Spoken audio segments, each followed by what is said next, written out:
హోల్డ్లో ఉండండి. కొడాలి నాని మాట్లాడుతున్నారు, లైవ్ లో చూద్దాం.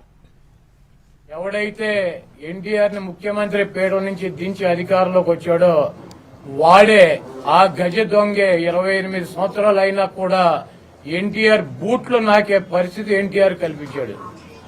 ఇటువంటి దుర్మార్గుల్ని ఈ రాష్ట్ర ప్రజలు గుర్తించాలి.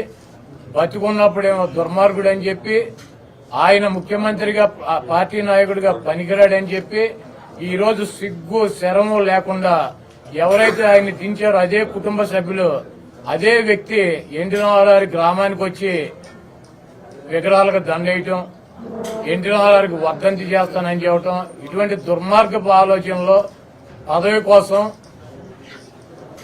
ఆయన పేరు చెబితే 4 ఓట్లు వస్తాయన్నటువంటి ఉద్దేశంతో ఆఖరికి చంపినటువంటి వ్యక్తులే, పదవి నుంచి తొలగించినటువంటి వ్యక్తులే ఆయన పొగుడుతూ కీర్తిస్తూ ఈరోజు తిరుగుతున్నారంటే ఈ రాష్ట్ర ప్రజలు ఇటువంటి వ్యక్తులను ఎటువంటి నక్కజిత్తుల వ్యక్తులు కూడా మన రాష్ట్ర ప్రజలు అర్థం చేసుకుంటారు. ఇటువంటి చంద్రబాబు నాయుడిని ఈ రాష్ట్ర ప్రజలు తెలంగాణలో పూర్తిగా నిర్మూలించారు. ఆంధ్ర రాష్ట్ర ప్రజలు కూడా 2024లో నిర్మించడానికి సిద్ధంగా ఉన్నారు.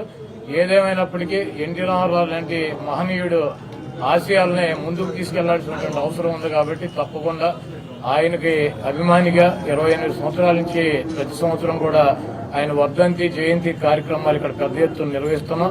ఇక ముందు కూడా నిర్వహిస్తాం. ఇటువంటి గుంటనక్కల్ని ఈ రాష్ట్ర ప్రజలు నమ్మొద్దని చెప్పి వారిని తుదముట్టించాలని చెప్పి కోరుతున్నాం. చంద్రబాబు గుడివాడలో పెడుతున్నారు. ఇవాళ మీద ఆరోపణలకు రహస్యంగా చేసే అవకాశం. చంద్రబాబుని కథలు రాయని చెప్పి సుప్రీంకోర్టు మన 3 రోజుల నాడు చెప్పింది రాజమండ్రి జైలుకి.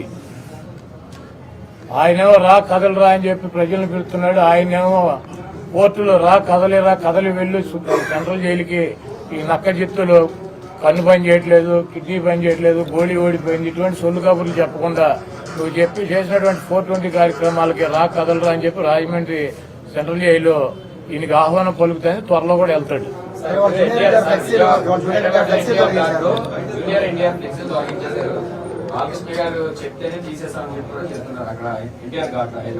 జూనియర్ ఎన్టీఆర్ ఫ్లెక్సీలు తొలగిస్తే ఎవడ తీయమన్నా ఆయన ఊడిపోయిన ఇంటికి అని ఊడిందా? వాళ్ళ నీచమైన బుద్ధి. ఎన్టీ రామారావు పేరు చెప్పి భజన చేసుకునేటువంటి కుటుంబ సభ్యులు ఎన్టీ రామారావుని, పెద్ద ఎన్టీఆర్నేమో చంద్రబాబు కోసం దించారు. జూనియర్ ఎన్టీఆర్నేమో సిగ్గు లేకుండా బాలకృష్ణ మళ్లీ అల్లుడి కోసం, ఈ లోకేష్ పొప్పుగడి కోసం సర్వనాశనం చేసేటువంటి కార్యక్రమం పెట్టుకున్నారు.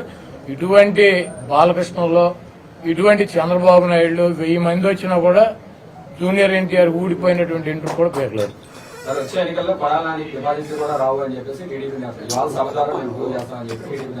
చంద్రబాబు 2014 ఎన్నికల ముందు 3 సభలు పెట్టాడు గుడివాడలో. అప్పుడు కూడా ఏ సొల్లు కబుర్లు. కాకపోతే పోటీ చేసే అభ్యర్థులు మారారు, వచ్చి ప్రగల్భాలు చెప్పే సొల్లుగాళ్లు మారారు. 2019 ఎన్నికల్లో కూడా కొడాలి నాని డిపాజిట్ లేకుండా చేస్తానని 3 మీటింగులు పెట్టి ఇటువంటి సొల్లు కబుర్లు, ఈ సొల్లు నా కొడుకులు సొల్లు పోరానని చెప్పారు. మళ్ళీ 2024 వచ్చింది, మళ్ళీ అభ్యర్థులు మారారు, మళ్ళీ మాట్లాడేవాళ్ళు మారారు. ఈ గుంటనక్క మాత్రం వీడు ఎట్టాగా ఉన్నాడు. ఇప్పుడు 2 మీటింగులు అయినాయి, ఇది 3వ మీటింగ్ పెడతాడు ఎన్నికల లోపు. నా ఊడిపోయిన ఇంటర్ కూడా పేర్లేరు.